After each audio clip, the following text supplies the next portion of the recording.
Fala pessoal, tudo bem com vocês? Aqui é o Francisco Neto e está começando a terceira edição do Rapinas News, o programa que vai deixar você informado das principais notícias do nosso time do coração, o Seattle Seahawks. Esse programa vai ao ar no dia 21 de janeiro de 2023, pós-rodada de Wild Card, no qual nós fomos eliminados por nosso rival de divisão, o San Francisco 49ers.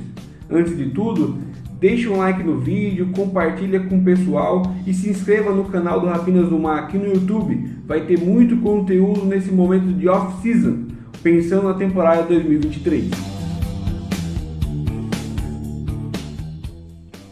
Digerindo a derrota e olhando para o futuro.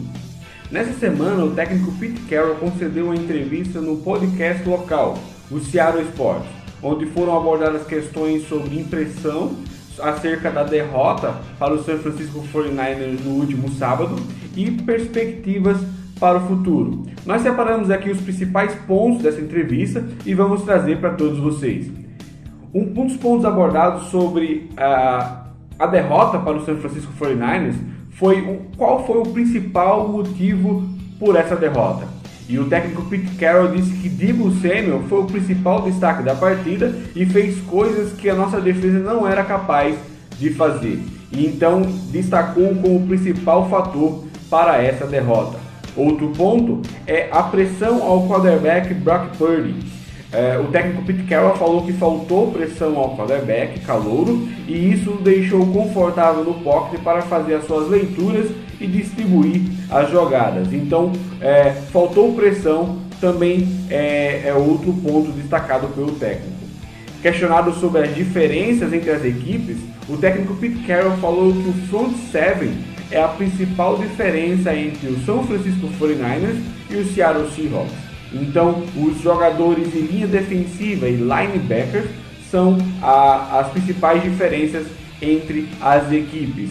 E sobre a defesa, ele falou que não vai mais tolerar a inconsistência da unidade.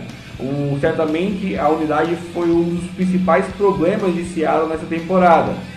Foi uma unidade que teve problemas no próprio jogo, onde faziam jogadas muito boas, mas na jogada seguinte cediam caminhões de jardas. Então o técnico Pete Carroll falou que não vai mais tolerar essa inconsistência nessa unidade. E falou sobre o sistema 3-4, sobre essa mudança de sistema que o coordenador defensivo, Clint Hurtt, está implantando na unidade. Ele falou que esse processo vai continuar e apontou a demora nos ajustes entre as partidas e também na própria partida. Ele falou que a defesa demorava a se ajustar e isso também será um ponto a ser analisado para a próxima temporada. Então, olhando para o futuro, nós também destacamos alguns pontos nessa entrevista do técnico Pete Carroll. Ele falou que a defesa teve de impacto. Jogadores que impactaram na defesa foram o Jordan Brooks, Diggs e Tariq Woolen. Então ele destacou esses três nomes defensivos que são os destaques e aí dá a entender que ele entende esses três jogadores como os pilares defensivos de Seattle. Ele falou que precisa reforçar a linha defensiva, então há uma grande ideia daqui que Seattle vai draftar um defensive line na primeira rodada do próximo draft. Então isso é uma grande possibilidade, porque um dos pontos abordados é que no futuro um dos principais pontos a serem reforçados do Seattle Seahawks é a defesa. Então aqui há grandes indícios, Pete Carroll deixou aqui um grande indício acerca da sua primeira seleção no próximo draft. Foi questionado também que sobre o futuro próximo, acerca de gastar dinheiro por um quarterback. O técnico falou que se o time está interessado em determinado jogador, tem que ir lá e buscá-lo. Então esse ponto foi trazido porque Geno Smith está prestes a renovar contrato com o Seattle ou então testar o mercado. E esse também foi um dos pontos questionados, se o Seahawks já sentou com Geno Smith acerca dessa renovação. O técnico falou que ambas as partes ainda não sentaram para conversar, mas que Seattle é o melhor lugar para que Geno Smith esteja.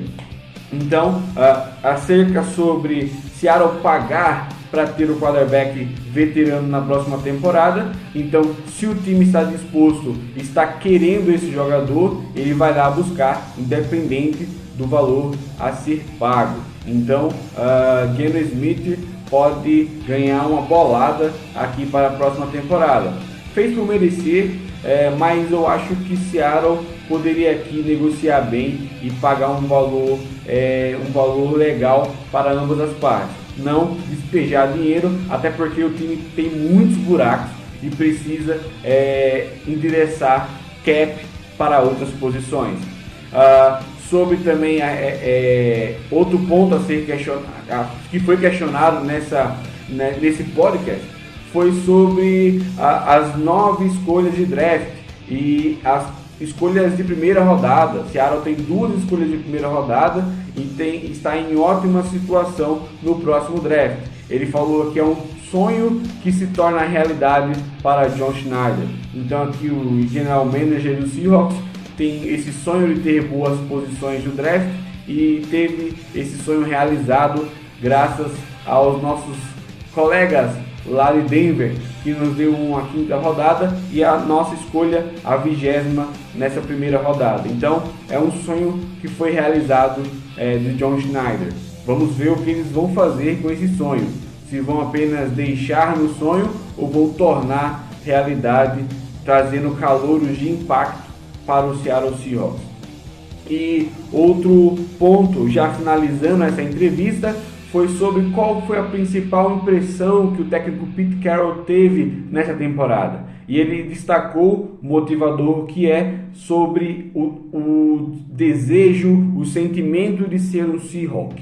Ele disse que esse elenco trouxe isso para ele, esse desejo de ser um Seahawk. Interessante é que esse ponto foi abordado também pelo safety Ryan Neal na entrevista pós-jogo na rodada do Wild Card, né? E ele também destacou esse ponto aí de ser um Seahawk. E é interessante porque nós vimos diversos jogadores que se aposentaram, que não estão mais jogando na liga nos jogos, jogadores que traziam esse sentimento para o torcedor. Nós vimos uma torcida diferente no estádio, nós vimos um time diferente daquilo que foi nas últimas temporadas. Então esse foi um ponto destacado pelo técnico Pete Carroll sobre o sentimento de ser um Seahawk.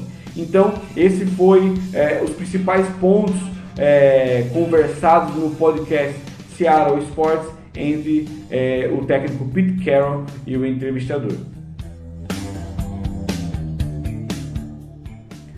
Contratos futuros. O Seattle Seahawks assinou para a equipe de treinamento, o Practice Squad, alguns nomes para já montar os treinamentos futuros. Então vamos a ele. Foi assinado o contrato com Greg Elam, guard, Chris Garrett, linebacker, Gerald Hewitt, defensive tackle, Katie Johnson, wide receiver, Jalen McKenzie, offensive tackle, Chris Steele, defensive back, Darwin Thompson, running back, Connor Middleton, wide receiver e Izzo Winston, wide receiver. Então esses nomes foram assinados, contratos futuros para a equipe de treinamento do Seattle Seahawks. O front office já está aqui se preparando para os treinamentos para a próxima temporada. Então esses são os nomes que vão fazer parte da equipe de treinamento do Seattle Seahawks.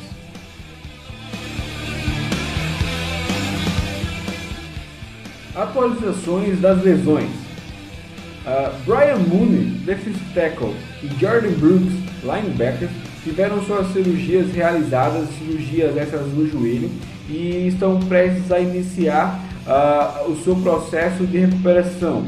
É um processo longo, demorado, porque foram cirurgias delicadas, mas elas foram realizadas com sucesso e agora está a preparação aqui para iniciar a recuperação dos jogadores. Outra atualização sobre lesões é o defensive end Alton Robinson. Ele está tendo dificuldade na sua recuperação da lesão do joelho. Então aqui ele está tendo essas dificuldades para retornar à equipe de Seattle. Já é um nome que está a tempo na relação dos contundidos e também continua aqui a sua batalha. Então um jogador que dificilmente poderemos contar para o futuro de Seattle. Jason Myers. Vamos agora à última e principal notícia dessa semana: a extensão contratual do Seattle Seahawks com o seu kicker Jason Myers. Esse contrato foi assinado com duração de 4 anos, num valor de 21,1 milhões de dólares. Esse valor pode chegar até 22,6 milhões se alguns objetivos forem alcançados.